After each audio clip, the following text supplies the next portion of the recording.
मौलाए कायनात कमेटी कौम अब्बासियान की जानिब से ज़हनी आजमाइश छठे सीज़न के इम्तिहान का आज 9 अगस्त को मुनाकिद किया गया, जिसके अंदर जोधपुर के अलग अलग इलाकों से तकरीबन 220 बच्चों ने शिरकत की।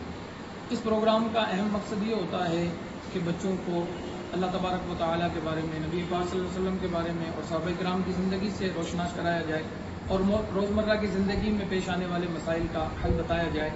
इस प्रोग्राम में से 12 बच्चों को सेलेक्ट किया जाएगा, जिनके दरमियान स्टेज पर कंपटीशन होगा। वहाँ जो अच्छा पोजीशन हासिल करेंगे उनके दरमियान इनामात को तकसीम किया जाएगा। आज के इस प्रोग्राम में अल्हम्दुलिल्लाह कौम के मुअज़्ज़ज़ हज़रात ने आकर बच्चों की हौसला अफजाई की और इस प्रोग्राम में मौलाए कायनात कमेटी के नौजवानों का बहुत अहम सहयोग रहा। मैं मोहम्मद इमरान मिसबाही, खतीब इमाम रोशन नूरी मस्जिद खुद मंदिर हासन जोधपुर।